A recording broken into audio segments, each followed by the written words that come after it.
Hello everyone, I'm Jay from Ask Jay and thanks for visiting my channel. Please do like and subscribe. So, how did I get my sponsorship visa? Right, this was ages ago, 13 years ago. Things have changed now, but 13 years ago, man, pretty much similar. The ethos, the philosophy is pretty much similar. At the time, actually, not many people know that now, but it used to be called HSMP visa, highly skilled migrant professional or something like that. So I had an opportunity to apply for that, but I didn't. It would have changed my life. But anyway, it's all the hindsight, right? So I didn't, and I asked my employer after once I got my job, after I finished my probationary, and 2 months later, we had a massive IT project. We did that, and then one day I asked them, will you sponsor my application? They said, yeah, we'll look into it. And then later on, the company grown a lot, and then there are a couple more Indian guys joined the company as well. So I asked the question again, hey, will you sponsor my application? And at the time, I think they saw this is a recurring theme. So they went and applied for a visa license, sponsorship license just for myself. And then they gave me a COS, and then I went and applied for the visa. The only thing is, I asked for visa application fee and stuff like that. At the time, there was no NHS fee and all that, just a visa application fee. They said, yeah, you're going to India, right, for a trip. So come back from India, and then we'll look into it. And I thought they will pay me when I'm back. And then I went for a same day appointment. I think it costed me about 11 or 1300, something like that. And then after that, I left to India for a visit, and then I came back and I asked them for the sponsorship fee, and they said, no, the company is going through a difficult time or whatnot. It wasn't, but they had an excuse. So anyway, but they sponsored my visa. So what I'm trying to say is, I speak to lots of people, I mentor lots of people. Most of the times people hang up too much on the sponsorship thing, right? They ask for the sponsorship straight away. You don't need to. If you're on a post-study work visa, graduate work visa, then focus on getting the job. Focus on getting the bloody job first. You need a job. You don't need a visa, right?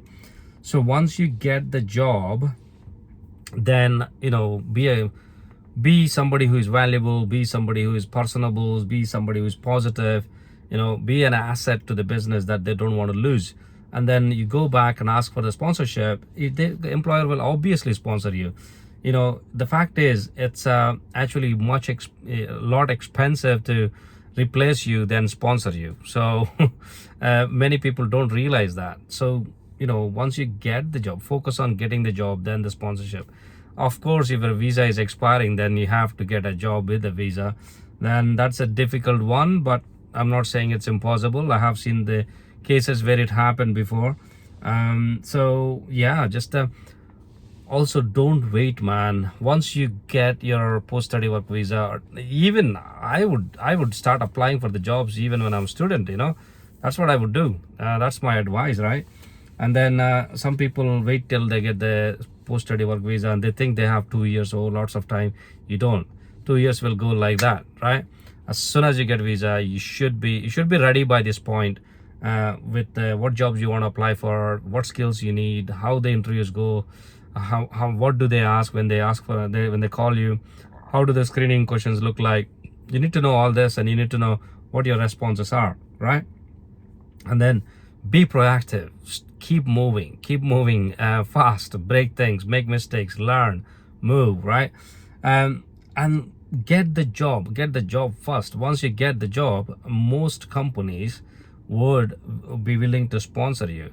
Some companies, some instances I have seen in the past is where employee says, hey, please sponsor me, and they say, oh, it's too much, I'm not sure. Then employee can say, I'll split the bill with you, I'll contribute to the cost, or sometimes they even say, I'll pay for everything, right? So depending on whether the company have the license or not, if they don't, they might go for the license. If they yes, then it's easier to sponsor them. If you're switching the jobs, that's a discussion for another day, on a tier 2 visa or a skilled worker visa. Then But that's the way. And the other way to get a sponsorship is find the jobs that are in on the shortage or high demand. For example, cybersecurity jobs, for example, DevOps jobs. What's the other one? Scrum Master jobs, and few jobs like that. I have heard people. It's easier to sponsor and then just get candidates. I can tell you myself. I run a cybersecurity business, and finding right people is hard. And if I can find right person, and he or she needs a sponsorship, I don't mind sponsoring, right?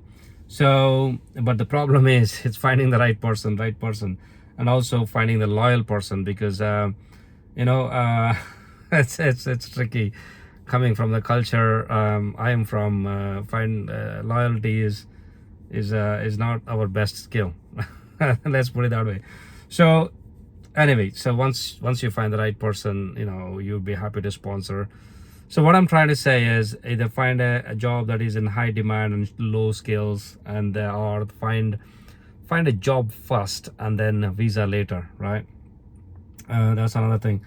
And looking at all these umbrella companies where they sponsor you and you go do something, don't do that, man. Don't do that at all. Like, it's a slavery. I heard some horror stories on that one. So yeah, unless you have some really good experience, ambition, passion, everything, you're confident you can get a job or a contract job on those visas, then why not, right? Get the visa and then try to bugger off as soon as possible to another sponsor with a job and everything, or try to get a contract job as soon as possible if you're going down that route, right? I hope that helps, right? Thank you so much for being with me here. Please do like and share, subscribe, and I wish you all the best. Cheers.